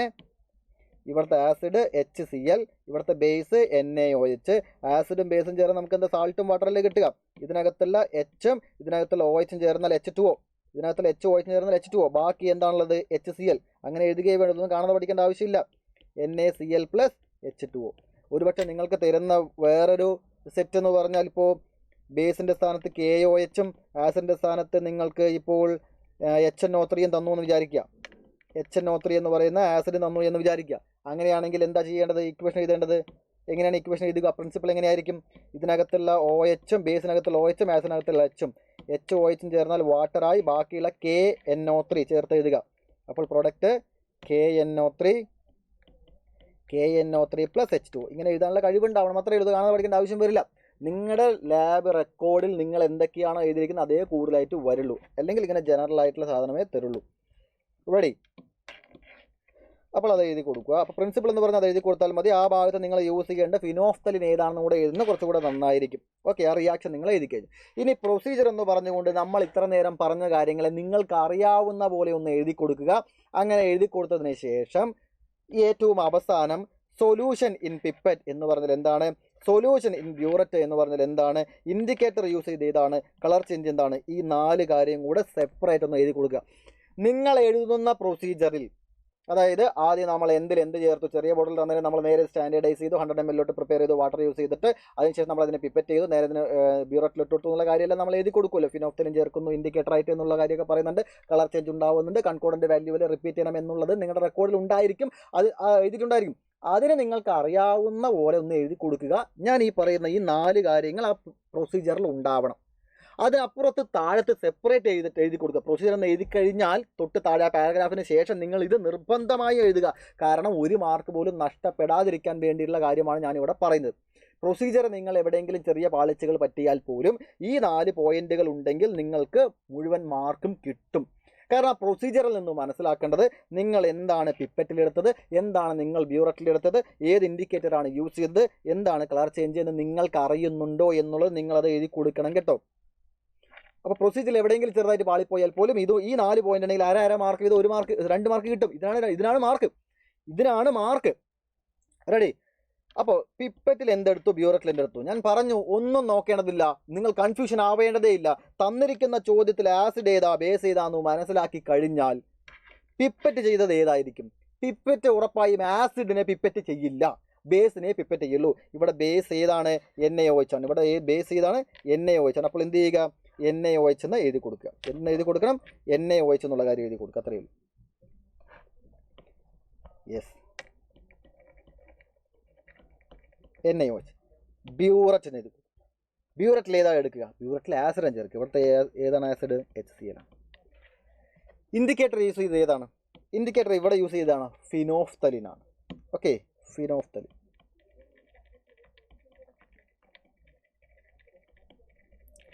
Colour change pink to colourless അല്ലേ? ഫിനോഫ്തലിനെ കൂടുതൽ വരുന്നത്, കാരണം നിങ്ങൾക്ക് ടെൻഷൻ ഒന്നും അടിക്കേണ്ടതില്ല. റെഡി? ചിലപ്പോൾ ഇത് വീഡിയോ കാണുന്ന ടീച്ചർമാർ മാറ്റി തരും, എനിക്ക് അറിയാൻ പറ്റില്ല കേട്ടോ. ഞാൻ ചേർക്കുന്നുണ്ട്. അപ്പോൾ ഈ സംഭവം സെറ്റാണ്. ഓക്കെ, ഫിനോഫ്തലിൻ ചേർക്കുന്നു. അപ്പോൾ ഈ 4 കാര്യങ്ങൾ ഇരിക്കും. നിങ്ങൾക്ക് ഇവിടെ 3 മാർക്ക് ഉറപ്പായി. ഇതിന് 1 മാർക്കും ഇതിന് 2 മാർക്കും ചേർന്ന് ടോട്ടലായിട്ട് നിങ്ങൾക്ക് 3 മാർക്ക് ഉറപ്പായി. ഓക്കെ, ഇത് ടീച്ചറോട് നിങ്ങൾ കാണിക്കുന്നു. കണ്ടതിന് ശേഷം ടീച്ചർ 3 മാർക്കിട്ട് അവിടെ വെക്കുന്നു. അതിനുശേഷം നിങ്ങളോട് ചെയ്യാനായിട്ട് പറയും. അങ്ങനെ ചെയ്ത് കഴിഞ്ഞാൽ നിങ്ങൾ മുഴുവൻ എന്താണ് ഞാൻ ചെയ്യേണ്ടതെന്നുള്ള കാര്യം പറഞ്ഞു തന്നല്ലോ. അതെല്ലാം ചെയ്ത് കഴിഞ്ഞാൽ നമ്മൾ ഇതിനകത്ത് ടാബുലർ കോളമാണ് ഫില്ല് ചെയ്യേണ്ടത്. ഒബ്സർവേഷൻ എന്ന് പറഞ്ഞുകൊണ്ട് ടാബുലർ കോളം വരയ്ക്കണം. ടാബുലർ കോളം ടൈട്രേഷൻ എല്ലാവർക്കും ഈ ഒരൊറ്റ സെറ്റ് ബോക്സേ ഉള്ളൂ. അതായത് 1, 2, 3, 4, 5 ബോക്സുകളാണ് ഉള്ളത്. 5 ബോക്സുകളിൽ ഈ ഇടയിലുള്ള ഈ 2 പേരെ ഒരുമിച്ച് അങ്ങോട്ട് സെറ്റാക്കണം. ഇത് നിങ്ങൾക്ക് വരയ്ക്കാൻ അറിയാമേ. ആദ്യം ഒരു ബോക്സ് വരയ്ക്കുന്നു, ശേഷം അതിനകത്ത് ഒരു ബോക്സ്, അവസാനം ഒരു ബോക്സ്. ഇടയിലുള്ള ബോക്സിന് 2 പീസാക്കുന്നു. ഇനി ഓരോന്നും എന്താണ് എഴുതണമെന്നൊരു കാര്യം വരാം. ആദ്യം നമ്മൾ SL നമ്പറിന് കൊടുക്കുന്നത് എക്സ്പീരിയൻ നമ്പർ എത്ര 1, 2, 3 എത്ര തവണ റിപ്പീറ്റ് ചെയ്യുന്നു എന്നുള്ളത്. പിന്നെ തൊട്ടടുത്ത ബോക്സിൽ വോള്യൂം ഓഫ് ബേസ്, ഇവിടുത്തെ ബേസ് ഏതാണോ അതിൻ്റെ വോള്യൂം. ഓക്കെ, അങ്ങനെയാണ് പഠിക്കേണ്ടത്. അല്ലാതെ ഇവിടെ ഏതാണ് എഴുതണമെന്നുള്ള കൺഫ്യൂഷൻ ഒന്നും നിങ്ങൾക്ക് ഇവിടെ വേണ്ട. ഇവിടെ നിങ്ങൾ എഴുതേണ്ടത് വോള്യൂം ഓഫ്, ഇവിടുത്തെ ബേസ് ഏതാണ്? HCl NaOH ഞാൻ തന്നത് NaOH ബേസ്. അപ്പോൾ വോള്യൂം ഓഫ് NaOH എന്ന് ഇവിടെ കണ്ണ് അടച്ച് നിങ്ങൾക്ക് എഴുതാം. കണ്ണടച്ച് എഴുതാൻ പറ്റില്ലെങ്കിൽ എഴുതാം. റെഡി. അവസാന ബോക്സിൽ വോള്യൂം ഓഫ് ആസിഡ്. ഇവിടെ വോള്യൂം ഓഫ് ബേസ് ആണെങ്കിൽ ഇവിടെ നേരെ വോള്യൂം ഓഫ് ആസിഡ് ആണ്. വോള്യൂം ഓഫ് ആസിഡ് എന്ന് പറഞ്ഞാൽ HCl. അത് മില്ലി ലിറ്ററിൽ, ഇത് മില്ലി ലിറ്ററിൽ. അതൊന്നും ബ്രാക്കറ്റിലിട്ട് വെച്ചേക്കുക. ഇനി ഈ ഭാഗത്ത് എന്താണ് കൊടുക്കേണ്ടത്? ഈ ഭാഗത്ത് നമ്മൾ കൊടുക്കേണ്ടത് ബ്യൂററ്റ് റീഡിംഗ് ആണ് കേട്ടോ. ബ്യൂററ്റ് റീഡിങ്ങിൻ്റെ ഇനീഷ്യൽ എത്രയായിരുന്നു, ഫൈനൽ എത്രയായിരുന്നു എന്നുള്ളതാണ്. റെഡി. അപ്പോൾ ആദ്യത്തെ എക്സ്പെരിമെൻറ്റ് നമ്മൾ സ്റ്റാർട്ട് ചെയ്യണം. ഒന്നാമത്തെ തവണ നമ്മൾ ചെയ്യാൻ പോകുമ്പോൾ NaOHൻ്റെ വോള്യൂം എത്രയാണ് അതിനടിയിൽ കൊണ്ട് വെച്ചില്ലേ നമ്മൾ. സ്റ്റാൻഡേർഡ് ഫ്ലാസ്കിനല്ല, ബ്യൂററ്റിന് അടിയിൽ കൊണ്ട് വെച്ചില്ലേ കോണിക്കൽ ഫ്ലാസ്ക് ഉപയോഗിച്ചുകൊണ്ട് മറ്റേ ഫിനോഫ്തലിനൊക്കെ ചേർത്തിട്ട്. എത്ര നമ്മൾ പിപ്പറ്റ് ചെയ്തു? NaOH എത്ര പിപ്പറ്റ് ചെയ്തു? 20 ml. ഓക്കെ, ഉറപ്പായും ഇവിടെ എന്താണ് എഴുതുക? 20 ml ആണ്. ഇവിടുത്തെ വാല്യൂ ഒന്നും മാറത്തില്ല. കാരണം പിപ്പറ്റ് ചെയ്യുന്ന NaOHൻ്റെ വാല്യൂ ആണ്. പിപ്പറ്റ് ചെയ്യുന്നത് 20 ml മാത്രമാണ്. അതിനാൽ തന്നെ ഈ ബോക്സിൽ 20 ml തന്നെ ആയിരിക്കും. ഓക്കെ, ദെൻ ബ്യൂററ്റ് റീഡിങ് ആദ്യം എത്രയായിരുന്നു? 0 ആയിരുന്നു. പിന്നെ നമ്മളത് ഓപ്പൺ ചെയ്തു. കളർലെസ് ആകുന്നത് വരെ തന്നെ നമ്മളിങ്ങനെ ചെയ്തുകൊണ്ടിരുന്നു. കറക്റ്റായിട്ട് ക്ലോസ് ചെയ്തു. അപ്പോൾ ഈ മുകളിൽ നിന്ന് താഴത്തോട്ട് ഇറങ്ങി വന്ന് ആസിഡ് ഇറങ്ങി വന്ന് എവിടെയോ വെച്ച് നിന്നതിന് ശേഷം നിങ്ങൾ നിങ്ങളുടെ കണ്ണിനെ നേരെ വെച്ചുകൊണ്ട് റീഡിങ് എടുക്കുകയാണ്. ഒരു എക്സാമ്പിളിൽ ഞാൻ നിങ്ങളോട് പറയുകയാണ് 22.3. ഇപ്പോൾ നമുക്ക് കിട്ടിയത് 22.3 ആണെന്ന് വിചാരിക്കുക റീഡിങ്. വീണ്ടും ആ ബ്യൂററ്റിലോട്ട് ആസിഡ് ചേർത്ത് ഫുള്ളാക്കുന്നു, 0 വെക്കുന്നു. ആ കോണിക്കൽ ഫ്ലാസ്ക് വാഷ് ചെയ്യുന്നു നല്ലപോലെ തന്നെ. വീണ്ടും 20 ml NaOH പിപ്പറ്റ് ചെയ്ത് ഫിനോഫ്തലിൻ ചേർത്ത് ബ്യൂററ്റിന് അടിയിലോട്ട് കൊണ്ടുവയ്ക്കുകയാണ്. ബ്യൂററ്റ് ഓപ്പൺ ചെയ്യുന്നു. അപ്പോൾ രണ്ടാമത്തെ തവണ നമ്മൾ റിപ്പീറ്റ് ചെയ്യുമ്പോൾ വീണ്ടും നമ്മൾ NaOH 20 ml ആണ്. കാരണം NaOH പിപ്പറ്റ് ചെയ്യാൻ പറ്റുന്നത് 20 ml മാത്രമാണ്. 20 ml കൂടുതലുണ്ട്, പക്ഷേ നമുക്ക് 20 ml മാത്രമേ തരത്തുള്ളൂ. അപ്പോൾ 20 ml നമ്മുടെ എഴുതുന്നു. അപ്പോൾ ബ്യൂററ്റ് ഇപ്പോൾ എത്രയാണ്? ഫുള്ളാക്കി വെച്ചില്ലേ നമ്മൾ? ബ്യൂററ്റ് റീഡിങ് എത്രയാണ്? 0 ആക്കി വെച്ചിട്ടുണ്ടായിരുന്നു. വീണ്ടും അതേ എക്സ്പെരിമെൻറ്റ് റിപ്പീറ്റ് ചെയ്യുന്നു. ടൈട്രേഷൻ ചെയ്തിട്ട് കളർ ചേഞ്ച് ഉണ്ടാകുമ്പോൾ നമുക്ക് എന്ത് മനസ്സിലാക്കി? 3. എന്തിനാണ് ഈ ഫിനോഫ്തലിൻ ചേർക്കുന്നത് എന്നുള്ള ഒരു വൈവ ക്വസ്റ്റ്യൻ ആണ്. എങ്ങനെയാണ് ഫിനോഫ്തലിൻ ചേർക്കുന്നത്? എന്തിനാണ് ഫിനോഫ്തലിൻ ചേർക്കുന്നത്? ഫിനോഫ്തലിൻ പിങ്ക് കളറിന് കളർലെസ് ആയാൽ ആസിഡ് ബേസ് ന്യൂട്രലൈസേഷൻ കഴിഞ്ഞു എന്ന് നമുക്ക് മനസ്സിലാക്കി തരാനാണ്. ചോദിക്കും, എന്താണ് ഇൻഡിക്കേറ്റർ ഫിനോഫ്തലിൻ്റെ കളർ ചേഞ്ച് എന്താണ്? Pink to colourless. എന്തിനാണ് ഫിനോഫ്തലിൻ ഇവിടെ ചേർത്തത് എന്ന് മനസ്സിലാക്കും. ആസിഡും ബേസും ന്യൂട്രലൈസേഷൻ റിയാക്ഷൻ കഴിഞ്ഞു എന്ന് നമുക്ക് മനസ്സിലാവാനാണ്. കുറച്ച് ബേസ് എടുത്തിരിക്കുന്നു, അതിലോട്ട് ആസിഡ് ചേർക്കുന്നു, രണ്ടും കൂടെ റിയാക്ട് ചെയ്ത് എപ്പോഴാണ് കറക്റ്റായിട്ട് റിയാക്ട് ചെയ്ത് കഴിഞ്ഞത്, കറക്റ്റ് അളവിൽ റിയാക്ട് ചെയ്ത് എപ്പോഴാണ് നമുക്കൊന്നും അറിയാനേ പറ്റില്ല. അതറിയാൻ വേണ്ടിയിട്ടാണ് നമ്മൾ എന്ത് ചെയ്യുന്നത്? ആസിഡ് ബേസ് ന്യൂട്രലൈസേഷൻ കണ്ടുപിടിക്കാനാണ് എൻഡ് പോയിന്റ്, അങ്ങനെ തന്നെ പറയാം. എൻഡ് പോയിന്റ് കണ്ടുപിടിക്കാനാണ് നമ്മൾ എന്ത് ചെയ്യുന്നത്? ഫിനോഫ്തലിൻ എന്ന് പറയുന്ന ഇൻഡിക്കേറ്റർ ചേർക്കുന്നത്, അഥവാ ഇൻഡിക്കേറ്ററുകൾ ചേർക്കുന്നത്. ഇങ്ങനെ 2 തവണ ഒരേപോലെ റീഡിങ് വന്നാൽ അതിനെയാണ് കൺകോർഡൻറ്റ് വാല്യൂ എന്ന് പറയുന്നത്. ഇങ്ങനെ കൺകോർഡൻറ്റ് വാല്യൂ കിട്ടുന്നത് വരെ അത് റിപ്പീറ്റ് ചെയ്യണം. രണ്ടാമത്തെ തവണ നിങ്ങൾക്ക് ഈ വാല്യൂ അല്ല, മറിച്ച് 22.4 ആണ് കിട്ടിയതെങ്കിൽ ടീച്ചർ ചോദിക്കുകയാണ്, ആദ്യം നിങ്ങൾക്ക് 22.3 കിട്ടി, രണ്ടാമത് 22.4 കിട്ടി, നിങ്ങൾ ഇവിടെ എത്ര എഴുതും? അവിടെ 22.3 ആണ്, ഇവിടെ 22.4 ആണ്. ഇതിൻ്റെ ആവറേജ് ഞാൻ 22.35 എന്ന് എഴുതും എന്ന് പറഞ്ഞാൽ തെറ്റാണ്. ഫിസിക്സിലാണ് ആവറേജ് എടുക്കുക, ഇവിടെ അതിൻ്റെ ആവറേജ് എടുക്കുന്ന പരിപാടിയില്ല. രണ്ടും ഒരേ വാല്യൂ കിട്ടണം, അല്ലെങ്കിൽ കിട്ടുന്നത് വേറെ റിപ്പീറ്റ് ചെയ്യണം. ഇവിടെ വേറെ വാല്യൂ കിട്ടിയ വീണ്ടും 3 എന്ന് പറഞ്ഞുകൊണ്ട് വീണ്ടും ഇതന്നെ എഴുതണം. എന്നിട്ട് മൂന്നാമത് കിട്ടുന്ന വാല്യൂ ഇതിൽ ഏതെങ്കിലും ഒന്ന് ആയിരിക്കണം. ഇങ്ങനെ 2 തവണ ഒരേ റീഡിങ് വന്നാൽ നിങ്ങൾക്കത് നിർത്താം. ആദ്യ തവണ കിട്ടിയ വാല്യൂ തന്നെയാണ് രണ്ടാമത്തെ തവണ വന്നതെങ്കിൽ അവിടെ വെച്ച് നിങ്ങൾക്ക് ഈ എക്സ്പെരിമെൻറ്റ് നിർത്താം, കഴിഞ്ഞു. എന്നിട്ട് അവസാന ബോക്സിൽ എന്ത് ചെയ്യുന്നു? 22.3 ml എന്ന് എഴുതി വെച്ച് കഴിഞ്ഞാൽ പരിപാടി കഴിഞ്ഞു. ഇത് നേരെ ടീച്ചറെ കൊണ്ട് കാണിക്കുക. ടീച്ചർ അപ്പോൾ ഒരു വട്ടം ഇട്ട് തരും, കഴിഞ്ഞു. റെഡി? ഇതാണ് നിങ്ങൾ ചെയ്യേണ്ടത്. ഒരു പക്ഷേ നിങ്ങൾക്ക് ഇവിടുത്തെ വാല്യൂം വേറെ ആണെങ്കിൽ മൂന്നാമത് ചെയ്യേണ്ടി വരും. മൂന്നാമത് ചെയ്യണം. ഓക്കെ, രണ്ടെണ്ണം ഒരേപോലെ കിട്ടി ഇവിടെ വെച്ച് നിർത്താം. ഇങ്ങനെ ടാബുലർ കോളം ഫില്ല് ചെയ്ത് കഴിഞ്ഞാൽ ഇനി അടുത്താണ് നിങ്ങളെ കുഴപ്പിക്കുന്ന കാൽക്കുലേഷന് പല സ്റ്റെപ്പുകളും പല സമയത്തും മാറിപ്പോകുന്നുണ്ട്, ഇക്വേഷൻസ് മാറിപ്പോകുന്നുണ്ട്, എങ്ങനെയാണെന്നൊന്നും അറിയുന്നില്ലല്ലോ. വളരെ ഈസി ആയിട്ട് പറഞ്ഞുതരാം. അതിനാകെ നിങ്ങൾ രണ്ട് ഇക്വേഷൻ മാത്രമേ പഠിക്കേണ്ടുള്ളൂ. നോർമാലിറ്റി ഇക്വേഷനും മറ്റേ അവസാനം പറയാനുള്ള മാസ് പെർ ലിറ്ററിൻ്റെ ഇക്വേഷനുമാണ്. നോർമാലിറ്റി ഇക്വേഷൻ വളരെ ഈസിയാണ്. നിങ്ങൾ അതൊക്കെ ചെയ്ത് വന്നിട്ടുണ്ടായിരിക്കും, എങ്കിലും വളരെ ഈസിയായി എങ്ങനെ ഓർത്ത് വയ്ക്കാം, എങ്ങനെ അറിയാമെന്ന് നോക്കാം. നോർമാലിറ്റി ഇക്വേഷൻ എന്ന് പറഞ്ഞാൽ ആസിഡിൻ്റെ വോള്യവും ആസിഡിൻ്റെ നോർമാലിറ്റിയും കൂടെ മൾട്ടിപ്ലൈ ചെയ്താൽ ബേസിൻ്റെ വോള്യവും ബേസിൻ്റെ നോർമാലിറ്റിയും കൂടി മൾട്ടിപ്ലൈ ചെയ്യുമ്പോൾ ഈക്വൽ ആയിരിക്കും. അത്രയേ ഉള്ളൂ. Volume of acid into normality of acid is equal to volume of base into normality of base. അതായത് ആസിഡിൻ്റെ വോള്യവും ആസിഡിൻ്റെ നോർമാലിറ്റിയും കൂടെ മൾട്ടിപ്ലൈ ചെയ്യുക, ബേസിൻ്റെ വോള്യവും ബേസിൻ്റെ നോർമാലിറ്റിയും കൂടെ മൾട്ടിപ്ലൈ ചെയ്യുക, രണ്ടും ഈക്വൽ ആയിരിക്കും. അത്രയേ ഉള്ളൂ, രണ്ടും ഈക്വൽ ആയിരിക്കും. ഇതാണ് നോർമാലിറ്റി ഇക്വേഷൻ. ചോദിക്കും നോർമാലിറ്റി ഇക്വേഷൻ എന്താണെന്ന് ചോദിച്ചാൽ ഇത് പറയാൻ സാധിച്ചോ? ഇനി അടുത്തത് നോർമാലിറ്റി മാസ് പെർ ലിറ്റർ ഒക്കെ വരുന്ന ഒരു ഇക്വേഷനാണ്. ഇത് അറിഞ്ഞിരുന്നാൽ മാത്രമേ ആ ഫൈനൽ ഇക്വേഷനിലോട്ടൊക്കെ ഫൈനൽ ആൻസറിലോട്ടൊക്കെ എത്താൻ പറ്റൂ. ഒരു ആസിഡിൻ്റെ അല്ലെങ്കിൽ ഒരു ബേസിൻ്റെ നോർമാലിറ്റി എന്ന് പറഞ്ഞാൽ അവൻ്റെ mass per litre divided by equivalent mass. എങ്ങനെയാണ്? Mass per litre divided by equivalent mass. Normality equal to mass per litre. ഞാൻ അടുത്ത ചോദിക്കും കേട്ടോ, അടുത്ത സ്ലൈഡ് എടുക്കുമ്പോൾ വേണം. Normality equal to mass per litre divided by equivalent mass. Mass per litre divided by equivalent mass. ഇതിൽ നിന്ന് mass per litre equal to എന്തെന്ന് വരും? Mass per litre is equal to normality into equivalent mass അല്ലേ? Mass per litre equal to normality into equivalent mass. ഇതും എഴുതാൻ കഴിയണം. നമുക്ക് കിടക്കാം. ഇവിടെ നിങ്ങൾക്ക് അറിഞ്ഞിരിക്കുന്ന കുറച്ച് കാര്യങ്ങളുണ്ട്. ഈക്വലൻ്റ് മാസ് അല്ലേ? അത് ഞാൻ പറഞ്ഞില്ല. ഈക്വലൻ്റ് മാസ് എന്ന് പറഞ്ഞാൽ കുറേ ആളുകളുടെ ഈക്വലൻ്റ് മാസ് അറിഞ്ഞിരിക്കണം. ഇപ്പോൾ പറഞ്ഞിരിക്കുന്ന HCl-ൻ്റെയും NaOH-ൻ്റെയും ഈക്വലൻ്റ് മാസ് എങ്ങനെ കണ്ടുപിടിക്കാൻ അറിയാവോ? HCl എന്ന് പറഞ്ഞാൽ ഓരോ ആൾക്കാരുടെ ഈക്വലൻ്റ് മാസ് നിങ്ങൾക്ക് അറിഞ്ഞില്ലെങ്കിൽ പോലും വളരെ ഈസിയായിട്ട് കണ്ടുപിടിക്കാനുള്ള ഐഡിയ ഞാൻ പറഞ്ഞുതരാം. HCl ആണ്. HCl കാറ്റയോണിൻ്റെ ചാർജ് എത്രയാണ്? പ്ലസ്. ആനോണിൻ്റെ ചാർജ് എത്രയാണ്? മൈനസ്. ഒരു പ്ലസ് ആണല്ലേ. HCl-ൻ്റെ മോളാർ മാസ് കണ്ടുപിടിക്കുക. HCl-ൻ്റെ മോളാർ മാസ് 36.5. ഇതിൻ്റെ കാറ്റയോണിൻ്റെ ചാർജ് എത്രയാണ്? 1 അല്ലേ? അപ്പോൾ ഡിവൈഡഡ് ബൈ 1. അപ്പോൾ 36.5 ആണ് ഇതിൻ്റെ equivalent mass. Molar mass divided by charge of the cation. അത്രയേ ഉള്ളൂ ചെയ്യേണ്ടത്. NaOH ആണെങ്കിൽ എങ്ങനെയായിരിക്കും? NaOH എന്ന് പറഞ്ഞാൽ അതിൻ്റെ മാസ് 40 ഗ്രാമാണ്. Molar mass 40 gram. Na പ്ലസും OH മൈനസ്. ഇവിടെ എത്ര പ്ലസ് ആണ്? ഒരു പ്ലസ്സല്ലേ ഉള്ളൂ. അപ്പോൾ 40 ഡിവൈഡഡ് ബൈ 1 ഈക്വൽ ടു 40 തന്നെയാണ് അതിൻ്റെ ഈക്വലൻ്റ് മാസ്. മാറുന്ന കേസുകൾ പറഞ്ഞുതരാം. ചില ആളുകളുടെ എല്ലാം ഇവിടെ കൊടുത്തിട്ടുണ്ട്. നോക്കണേ നിങ്ങൾ. സൾഫ്യൂരിക് ആസിഡിൻ്റെ മോളാർ മാസ് എന്ന് പറഞ്ഞാൽ 98 ഗ്രാമാണ്. ഇതിൽ H പ്ലസുകൾ 2 എണ്ണം ഉണ്ട്. H പ്ലസുകൾ 2 എണ്ണം, 2 2 പ്ലസും 2 2 മൈനസും ആണ്. അപ്പോൾ കാറ്റയോണിൻ്റെ ചാർജ് എത്രയാണ്? 2 പ്ലസ് ആണ്. കാറ്റയോണിൻ്റെ ചാർജ് 2 പ്ലസ്. H2SO4 മാസം 98 ഡിവൈഡഡ് ബൈ 2, അതാണ് 49. മനസ്സിലായോ? Molar mass divide by charge of the cation ചെയ്താൽ നിങ്ങൾക്ക് കിട്ടും. അപ്പോൾ നിങ്ങൾക്ക് ഇത് മാത്രം അറിഞ്ഞാൽ മതി. മോളിക്കുലാർ ഫോർമുല മാത്രം അറിഞ്ഞാൽ മതി. മോളിക്കുലാർ ഫോർമുലയിൽ നിന്ന് മോളാർ മാസ് കണ്ടുപിടിക്കാം. എന്നിട്ട് കാറ്റയോണിൻ്റെ ചാർജ് വെച്ച് എന്ത് ചെയ്യുക? ഡിവൈഡ് ചെയ്യുക. അല്ലെങ്കിൽ ചില ആളുകളുടെ എല്ലാം ഞാനിവിടെ കൊടുത്തിട്ടുണ്ട്. നമുക്കിവിടെ ആവശ്യമായിട്ടുള്ള NaOH-ൻ്റെ ഈക്വാലൻ്റ് മാസ് 40ഉം HCl-ൻ്റെ ഈക്വാലൻ്റ് മാസ് 36.5ഉമാണ് എന്നുള്ളത് ഒന്ന് ഓർത്ത് വെച്ചോളൂ. ഇവിടെ ഓക്കെ കിടക്കുന്നുണ്ട്. ഇനി കാൽക്കുലേഷനിലോട്ടാണ്. കാൽക്കുലേഷൻ വളരെ നൈസാണ്. നിങ്ങളോട് ആരുടെ മാസാണ് കണ്ടുപിടിക്കാൻ പറഞ്ഞിരിക്കുന്നത്, ആരുടെ സ്റ്റാൻഡേർഡ് വാല്യൂ ആണ് തന്നിരിക്കുന്നത് എന്ന് നിങ്ങൾക്ക് അറിഞ്ഞിരിക്കണം. ഓക്കെ, ചോദ്യത്തിൽ നിങ്ങൾക്ക് മനസ്സിലാക്കാൻ സാധിക്കുന്നത് ഇവിടെയുണ്ട്. നോക്കിക്കോളൂ. Estimate the mass of HCl in the whole of the given solution. You are provided with a standard solution of NaOH എന്ന് പറഞ്ഞാൽ NaOH-നെ കുറിച്ചുള്ളത് മാത്രമേ നിങ്ങൾക്ക് അറിയത്തുള്ളൂ. NaOH-ൻ്റെ എത്രയാണ്? 3.9 ഗ്രാം പെർ ലിറ്റർ. NaOH-ൻ്റെ മാസ് തന്നിട്ടുണ്ട് 3.9 ഗ്രാം പെർ ലിറ്റർ. ഈ തന്നിരിക്കുന്ന ഡാറ്റയിൽ നിന്നാണ് നമ്മൾ ആരംഭിക്കുന്നത് കാൽക്കുലേഷൻ. ഉറപ്പിച്ചോ, ഈ തന്നിരിക്കുന്ന വരിയിൽ നിന്നാണ് നമ്മൾ കാൽക്കുലേഷൻ ആരംഭിക്കുന്നത്.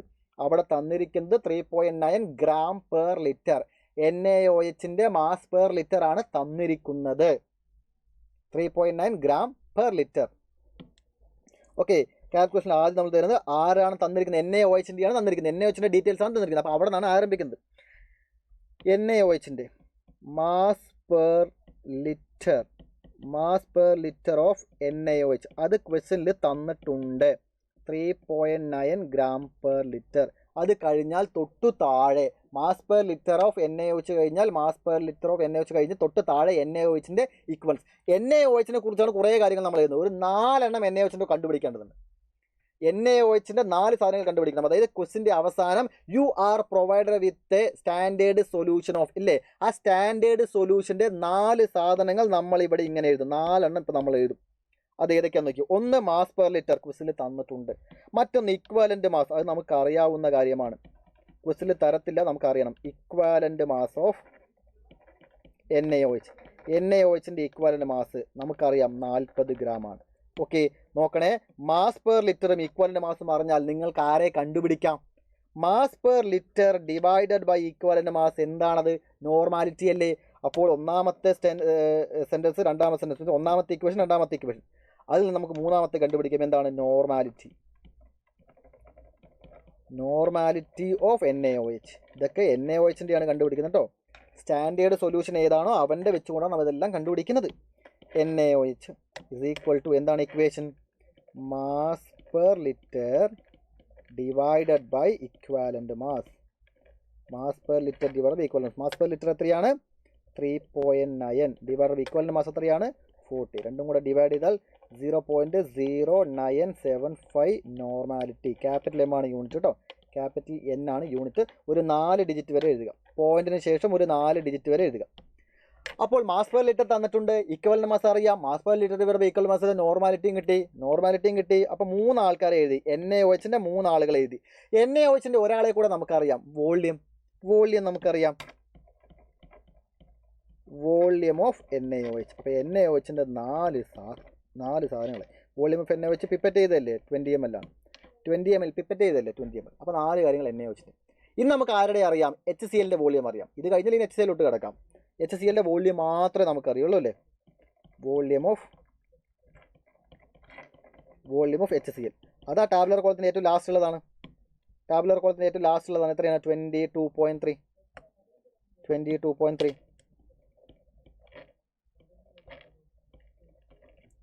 റെഡി? 22.3. ഇത്രയും കാര്യങ്ങളൊക്കെയാണ്.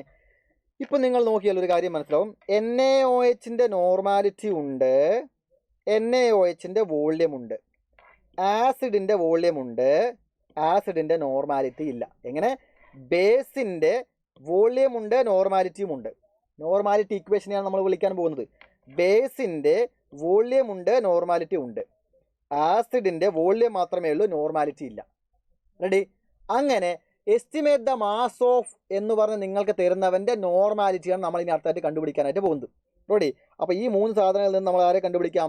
HClൻ്റെ നോർമാലിറ്റി കണ്ടുപിടിക്കാം. കാരണം HClൻ്റെ നോർമാലിറ്റി ഇക്വേഷനിൽ HClൻ്റെ നോർമാലിറ്റി നമുക്ക് അറിയണത്. നോർമാലിറ്റി ഇക്വേഷനിൽ HClൻ്റെ നോർമാലിറ്റി മാത്രമേ നമുക്ക് കിട്ടാനുള്ളത്. നമുക്ക് ആരുടെ മാസാണോ എസ്റ്റിമേറ്റ് ചെയ്യേണ്ടത് അവൻ്റെ നോർമാലിറ്റിയാണ് നമ്മൾ ഇത്രയും കാര്യങ്ങൾ ഉപയോഗിച്ച് കണ്ടുപിടിക്കാൻ പോകുന്നത്. അതാണ് പരിപാടി. റെഡി? അപ്പോൾ ഇനി അടുത്ത് നമുക്ക് പറയാനുള്ളത് നോർമാലിറ്റി ഇക്വേഷൻ അല്ലേ? HClൻ്റെ നോർമാലിറ്റിയാണ് വേണമെങ്കിൽ HClൻ്റെ ആ ഇക്വേഷൻ എഴുതുക. എങ്ങനെയാണ്? Normality of HCl into volume of HCl is equal to normality of NaOH into volume of NaOH. എഴുതിയേ? ഇനി ഇതിൽ ആരെയാണ് നിങ്ങൾ കണ്ടുപിടിക്കേണ്ടത്? എന്താണ് ചെയ്യേണ്ടത്? നോർമാലിറ്റി ഓഫ് HCl ആണ് കണ്ടുപിടിക്കേണ്ടത്. ഞാൻ എഴുതുന്നുണ്ട്, normality of HCl is equal to normality of NaOH into volume of NaOH divided by volume of HCl. Ready? Equation clear അല്ലേ? ഇവിടെ നമ്മൾ എഴുതിയിരിക്കുന്നത് ആസിഡിൻ്റെ നോർമാലിറ്റിയും ആസിഡിൻ്റെ വോള്യം കൂടെ മൾട്ടിപ്പിൾ ചെയ്താൽ ബേസിൻ്റെ നോർമാലിറ്റിയും ബേസിൻ്റെ വോള്യം കൂടെ മൾട്ടിപ്പിൾ ഈക്വൽ ആയിരിക്കും എന്ന സാധനത്തിൽ നിന്ന് നോർമാലിറ്റി ഓഫ് HCl കണ്ടുപിടിക്കും. ഈ വാല്യൂസൊക്കെ നമുക്കറിയാം. NaOHൻ്റെ നോർമാലിറ്റി നമ്മൾ കണ്ടുപിടിച്ചിട്ടുണ്ട്. എത്രയാണ്? 0.0975 ഇൻറ്റു വോള്യം എത്രയാണ്? 20 ml ഡിവൈഡഡ് ബൈ ആസിഡിൻ്റെ വോള്യം എത്രയാണ്? 22.3. പലരും ഈ പ്രോബ്ലം ചെയ്യുന്ന സമയത്ത്, മീൻസ് ഈ ഇതൊക്കെ എഴുതി കാൽക്കുലേഷൻ ചെയ്യുന്ന സമയത്ത്, നിങ്ങൾ എഴുതുന്ന സമയത്ത് ചിലപ്പോൾ 20 മുകളിലായിരിക്കും, ചില സമയത്ത് ഈ 20 താഴെയായിരിക്കും. അതായത് ഇവിടെ ഇൻറ്റു 20 എന്ന് വന്നു, ചില സമയത്ത് ഇവിടെ ഇൻറ്റു 20 താഴത്തായിരിക്കും 20 ഉണ്ടായിരിക്കുക. അത് പലരും കൺഫ്യൂഷൻ ഉണ്ടാക്കുന്നു. ഇത് കൺഫ്യൂഷൻ അടിക്കാന്നില്ല. ഈ ഇക്വേഷൻ സെറ്റാണെങ്കിൽ സംഭവം സെറ്റാണ്. ഈ ഇക്വേഷൻസ് ഓക്കെ ആണെങ്കിൽ ഈ സംഭവം സെറ്റാണ്. നോക്കുക, കൺഫ്യൂഷനേ വേണ്ട. നിങ്ങൾ ആസിഡിൻ്റെ നോർമാലിറ്റിയാണ് കണ്ടുപിടിക്കുന്നതെങ്കിൽ 20 മുകളിലായിരിക്കും. ആസിഡിൻ്റെ നോർമാലിറ്റിയാണ് കണ്ടുപിടിക്കുന്നതെങ്കിൽ 20 മുകളിലായിരിക്കും. ബേസിൻ്റെ നോർമാലിറ്റിയാണ് കണ്ടുപിടിക്കുന്നതെങ്കിൽ 20 താഴത്തായിരിക്കും. അത്രയേ ഉള്ളൂ. റെഡി? അത് വലിയ സംഭവമൊന്നും പറയേണ്ടതില്ല. ഈ ഇക്വേഷൻ ഓക്കെ ആണെങ്കിൽ സബ്സ്റ്റിറ്റ്യൂട്ട് ചെയ്യേ വേണ്ടുള്ളൂ. ഇത് രണ്ടും കൂടെ മൾട്ടിപ്പിൾ ചെയ്ത് സംഭവം ഡിവൈഡ് ചെയ്താൽ ഫൈനൽ ഇക്വേഷൻ ഞാൻ വിടുന്നത്. ഫൈനൽ ആൻസർ എഴുതുന്നുണ്ട് 0.0874 n. റെഡി? അപ്പോൾ നോർമാലിറ്റി ഓഫ് ആരെ കണ്ടുപിടിച്ചു? HCl കണ്ടുപിടിച്ചു. HClൻ്റെ നോർമാലിറ്റി നോക്കണേ. HClൻ്റെ നോർമാലിറ്റി ഇവിടെയുണ്ട്. എഴുതാൻ ഞാനിവിടെ നോർമാലിറ്റി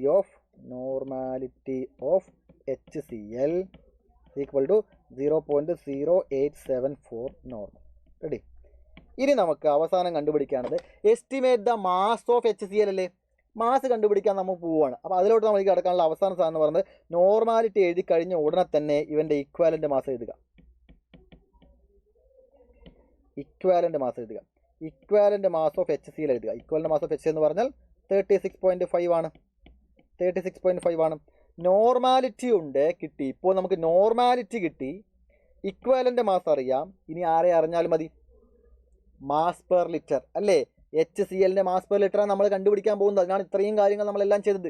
HClൻ്റെ മാസ് പെർ ലിറ്റർ കണ്ടുപിടിക്കാൻ പോകുന്നു. Mass per litre of HCl. Mass per litre of HCl. ഞാൻ ആദ്യം പറഞ്ഞ ഇക്വേഷനിൽ നോക്ക്. ഈ ഇക്വേഷനിൽ mass per litre equal to എന്താണെന്ന് വരിക? Mass per litre equal to normality into equivalent mass. Mass per ലിറ്ററാണ് നമ്മൾ കണ്ടുപിടിക്കാൻ പോകുന്നത്. Mass per litre of HCl is equal to normality into equivalent mass. Normality into equivalent mass. Normality 0.0874 into equivalent mass 36.5 equal to multiple ചെയ്താൽ 3.19 gram per litre. ഇപ്പോൾ നമ്മൾ കണ്ടുപിടിച്ചത് mass per litre of HCl ആണ്. Okay, ഇനിയാണ് ചോദ്യം നിങ്ങൾ ശ്രദ്ധിക്കേണ്ടത്. ചോദ്യത്തിൽ പറഞ്ഞിരിക്കുന്നത് estimate the mass of HCl. Estimate the mass per litre of HCl അല്ല. നമ്മളിപ്പോൾ കണ്ടുപിടിച്ചത് മാസ് പെർ ലിറ്റർ ആണ്. ചോദ്യത്തിൽ estimate the mass per litre of HCl എന്നാണെങ്കിൽ ഇവിടം വെച്ച് നിർത്താം, കഴിഞ്ഞു. ചോദ്യം അതല്ല. ചോദ്യം ശ്രദ്ധിക്കണം. അപ്പം നിങ്ങൾക്ക് തന്നെ ചോദ്യം ശ്രദ്ധിക്കണ്ടോ? ചില സ്കൂളുകളിൽ ചില ടീച്ചേഴ്സ് മാസ് പെർ ലിറ്റർ തരും, ചില ആൾക്കാർ മാസ് എന്ന് മാത്രം തരും. അപ്പോൾ ഏതാണ് എന്താണെന്നുള്ളത് വൃത്തിയായിട്ട് മനസ്സിലാക്കിയിരിക്കണം. Question estimate the mass of HCl ആണെങ്കിൽ ഇനി ചെയ്യാനുണ്ട് ഒരു സ്റ്റെപ്പും കൂടെ. Estimate the mass per litre of HCl ആണെങ്കിൽ മാസ് പെർ ലിറ്റർ എന്നാണ് തന്നിരിക്കുന്നത് എങ്കിൽ ഇവിടം വെച്ച് നിർത്താം. നമുക്ക് മാസ് ആണ് കണ്ടുപിടിക്കാൻ പറഞ്ഞിരിക്കുന്നത്. അതിനാൽ തന്നെ അടുത്ത സ്റ്റെപ്പ് മാസ് ഓഫ് HCl എന്ന് പ്രത്യേകം എഴുതുക. Mass of HCl in the whole of the given solution എന്ന് തന്നെ എഴുതണം. ഞാൻ എഴുതുന്നില്ല. മാസ് പെർ ലിറ്റർ അല്ല, mass of HCl in the whole of the given solution is equal to, ഇപ്പോൾ നിങ്ങൾക്ക് കിട്ടിയിരിക്കുന്ന വാല്യൂ 3.19 ഇൻറ്റു 100 ഡിവൈഡഡ് ബൈ 1000 ചെയ്യണം. അതായത് നമുക്ക് കിട്ടിയിരിക്കുന്ന സാമ്പിളിനെ 100 ml മാറ്റി അതിൽ ലിറ്ററിൽ എത്രയുണ്ടെന്നുള്ള കാര്യമാണ് കണ്ടുപിടിക്കുന്നത്. അതിനാലാണ് ഇൻറ്റു 100 ഡിവൈഡഡ് ബൈ 1000 എന്ന് വരുന്നത്. അപ്പോൾ ഫൈനൽ ആൻസർ 0.319 ഗ്രാം മാത്രമാണ്, ഗ്രാം പെർ ലിറ്റർ അല്ല. മാസ് ഓഫ് HCl ആണ് ചോദിച്ചെങ്കിൽ ഗ്രാമിൽ എഴുതണം. മാസ് പെർ ലിറ്റർ ആണ് ചോദ്യം തന്നെങ്കിൽ ഇവിടെ വെച്ച് നിർത്താം. അപ്പോൾ കൃത്യമായി ചോദ്യം മനസ്സിലാക്കിയിട്ട് വേണം നിങ്ങൾ ചെയ്യാൻ. അപ്പോൾ ഫൈനൽ ആൻസർ എന്താണ്? 0.319 ഗ്രാം. ഇത് മാത്രം പോരാ, റിസൾട്ട് എന്ന് പറഞ്ഞുകൊണ്ട് പ്രത്യേകം ഇവിടെ കണ്ടുപിടിച്ചിരിക്കുന്ന ആൾക്കാരെ എഴുതി കൊടുത്താൽ മാത്രമേ നിങ്ങൾക്ക് അവിടെ ഫുൾ മാർക്ക് കിട്ടുള്ളൂ. അപ്പോൾ റിസൾട്ട് എന്ന് പറഞ്ഞുകൊണ്ട് നോർമാലിറ്റി ഓഫ് HCl എത്രയെന്ന് കിട്ടി? Normality of HCl 0.0874 n normality എഴുതി. Mass of HCl the whole of the given solution എത്രയാണ്? 0.319 ഗ്രാം എന്നാണ്. ഓക്കെ, ഇത്രയും കാര്യങ്ങൾ എഴുതി കൊടുത്താൽ നമുക്ക് ഫുൾ മാർക്ക് കിട്ടത്തുള്ളൂ. ഇത് വളരെ വേഗത്തിൽ നിങ്ങളുടെ കുട്ടിക്ക് എത്തിക്കാൻ സാധിച്ചു എന്ന് വിചാരിക്കുന്നു. ഇനി ലാബിനകത്ത് കയറുന്നവർ ഒരു കാരണവശാലും ചെയ്യാനും പതറിപ്പോവരുത്, കാൽക്കുലേഷൻ ചെയ്യാനും പതറിപ്പോവരുത്, മറ്റുള്ളവരെ ആശ്രയിക്കാൻ നിൽക്കരുത്. മുഴുവനായി നിങ്ങൾക്ക് ഒറ്റയ്ക്ക് ചെയ്യാൻ സാധിക്കണം. അതിനായി വേണ്ട മുഴുവൻ കാര്യങ്ങളും ഞാൻ ഈ ക്ലാസ്സിൽ പറഞ്ഞു തന്നിട്ടുണ്ട്. ഇക്വലൻ്റ് മാസ് അടക്കമുള്ള കാര്യങ്ങളെല്ലാം പറഞ്ഞു തന്നിട്ടുണ്ട്. കാൽക്കുലേഷൻ്റെ ഭാഗം ഒന്നും കൂടെ ഒന്ന് ശ്രദ്ധിക്കുക, വളരെ വൃത്തിയായിട്ട് എഴുതി കൊടുക്കുക, ഒരു ടെൻഷനും വേണ്ട. വളരെ എളുപ്പത്തിൽ മുഴുവൻ കാര്യങ്ങൾ നിങ്ങൾക്ക് പറഞ്ഞു എന്ന് വിചാരിക്കുന്നു. ഈ എക്സാം നിങ്ങൾ എല്ലാവരും അടിച്ചു പൊളിച്ച് തകർത്തെഴുതണം. എല്ലാവർക്കും ഓൾ ദ വെരി ബെസ്റ്റ്. ഇനിയും കാണാം. ഓക്കെ.